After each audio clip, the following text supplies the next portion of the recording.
Isang mapayapa at mapagpalang araw sa inyong lahat, mga kasyasat worldwide. Welcome back sa aking YouTube channel, Lakay Siyasat TV, at dito pa rin sa aking page, Lakay Siyasat Journal.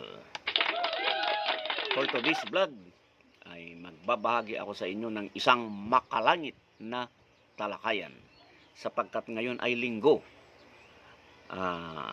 Today is July 19, 2026 at binabati ko na rin lahat ng mga birthday celebrant ngayon ng happy birthday. At belated happy birthday sa ating Kampi member at Musay member kahapon na ating celebrant si Mark Dennis Ocampo. Happy birthday. Ang bilis ng panahon. 39 na. 39 ka na. Kahapon ko lang napansin na ganun na rin yung edad kasi siyempre pag tinitingnan natin yung mga mukha natin, hindi naman ganun yung mga edad natin.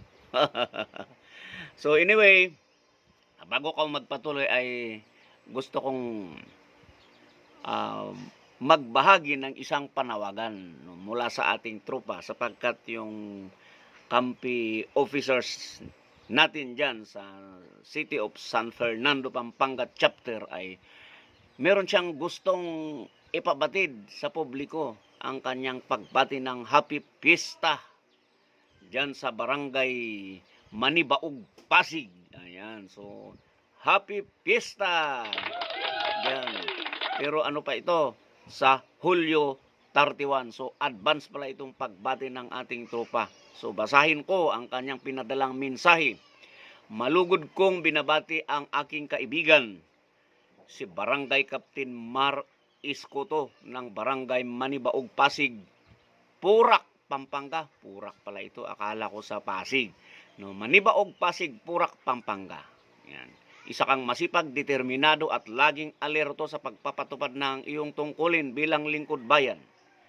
Naway patuloy kang pagpalain ng Pong May Kapal at bigyan ng lakas at karunungan upang maipagpatuloy ang tapat at mahusay mong paglilingkod sa iyong barangay.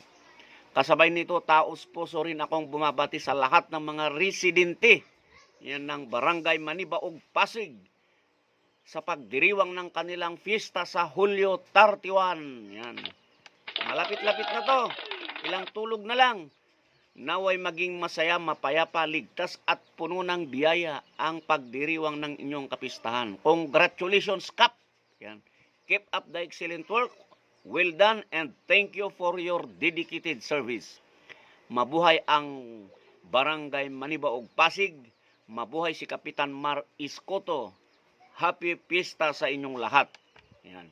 Mula kay kasamang Banatiro, Rumi Santos at of course dito na rin sa kalupunang mananaliksik at mamamahayag ng Pilipinas Inc. Buong puso namin kayong binabati ng Happy Advance Fiesta.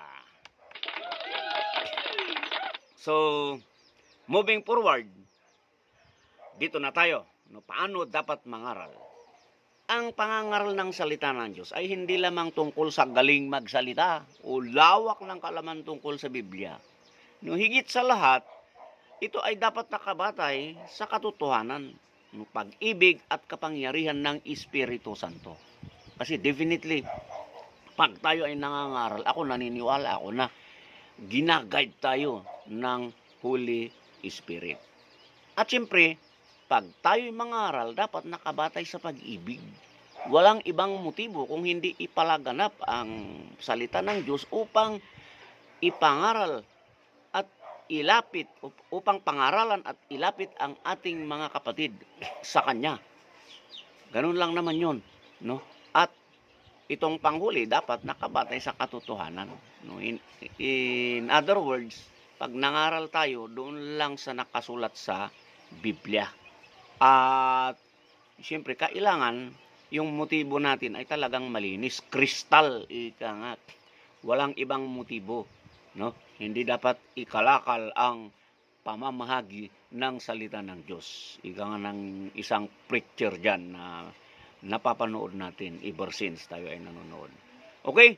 So, Meron akong batayan no, na ibabahagi sa inyo. No, at babasahin ko na rin no, para mabilis. Ito yung nasa Efeso chapter 4 verse 19. Yan ay ang nagtuturo ng katotohanan ay dapat laging ipahayag ng may pag-ibig, di ba? Ang isang tunay na mangangaral ay hindi gumagamit ng masasakit na salita upang maghamak, kundi naglalahad ng katotohanan upang magtuwid, magpalakas at maglapit ng tao kay Kristo. Ayun nga yun, ang isang objective kasi ng mangangaral is ito para sa batay na pagsasaliksik ko. Hindi mo kailangan kumbinsihin. No, there's no need to convince yung ating mga kapatid na umanib sa'yo. Diba? Oy, dito ka sa amin kasi maganda dito. No. Kundi kumbinsihin mo siya para lumapit sa Diyos. At bahala na siya. Bahala na ang ating makapangyarihang Diyos sa kanya.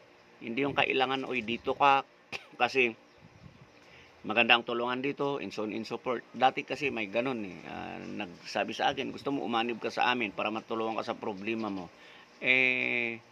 Siyempre ako naman, iba yung paniniwala ko. Matutulungan ako ng Diyos for that matter, na hindi kailangan umanib. Okay? So, dito naman sa Kolosas, chapter 4, verse 6, pinaalalahanan tayo ng ating pananalita ay dapat maging kaaya-aya. Yung kaaya-aya. Ganun din sa una. At may asin. Ibig sabihin, kumplito ng when we say may asin, dapat makatotohanan yan. No, kumplito, pero makatotohanan. Meron kang talagang makalangit na batayan. Yun nga, dapat naayon sa Biblia. Ibig sabihin, ang ating mga salita ay may karunungan, may paggalang at may kakayahang magbigay ng tamang sagot sa mga pangangailangan ng ating mga kapwa. Hindi kailangan maging mapanlait o mapang-insulto upang maipahayag ang katotohanan. Yan. Samantala, sinabi rin ni Apostol Pablo sa 1 Corinto chapter 2 verses 4 to 5 na ang kanyang pangangaral ay hindi nakasalalay sa mapanghikayat na karunungan ng tao kundi hindi sa kapangyarihan ng Espiritu Santo o Espiritu ng Diyos. Ang tunay na pagbabago ng puso ay hindi bunga ng husay ng tagapagsalita kundi ng pagkilos ng Diyos sa pamamagitan ng kanyang salita. Di ba nasabi ko rin kasi dati na pag ikaw ay nangangaral, kung ano yung pinipreach mo, kung ano yung ipinapangaral mo, ito ang mahalaga kasi dapat ginagawa mo. Di ba? Para paniwalaan ka. Kasi kung ipinapangaral mo yung isang bagay at hindi mo naman kayang gawin, magkakaroon sila ng pagdududa sa'yo at nagiging dahilan yon para hindi sundin ang iyong ipinapangaral. So, anyway, batay doon sa teksto na binasa natin, i-expound natin. Ang isang mabuting mangangaral ay, una, dapat nagsasalita ng katotohanan ng may pag-ibig. Gumagamit ng mga salitang may biyaya at karunungan. Nagtitiwala sa kapangyarihan ng Espiritu Santo, hindi lamang sa sariling kakayahan. Ang layunin ay hindi ang mananalo sa argumento. Ito yung sinasabi natin kundi maakay ang mga tao na lumapit sa makapangyarihang Diyos. Di ba? So, yun yung ating pinupunto.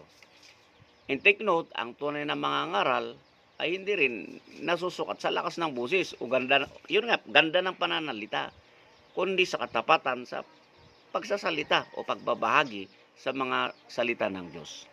Sapagkat, siyempre, ang pag-ibig ay para sa kapwa at ang pag-ibig ay para sa Diyos.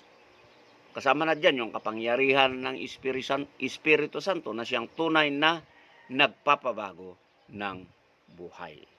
Ayan, so yun yung ating tandaan dito sa ating makalangit na ibinahagi. Basta tignan natin, 'di ba, yung mga mangangaral sa atin, ating mga pastor, mga pari, 'di ba? Kasi una talaga, importante talaga, 'di ba? Sila ay dapat huwaran. 'Pag sila ay tunay na lingkod ng Diyos, 'di ba? At may layuning ilalapit ang mga tao, ating mga kapatid sa makapangyarihang Diyos, dapat sila ay huwaran. Ibig sabihin, 'di ba? Marunong sila magsalita at marunong din sila sa gawa. Para mapatunayan o para maipakita nila na tunay ang kanilang motibo o ang kanilang layunin sa ating mga kapatid o sa mga taong pinapangaralan. So, yun lang, no? Saglit lang naman yung ating talakayan, and hopefully meron kayong napulot na aral, no, dito pa rin sa ating ibinahagi na mga salita. Actually, ito ng makapangyarihang Diyos, sapagkat ito ay nakasulat sa ating banal na kasulatan. Hanggang sa muli.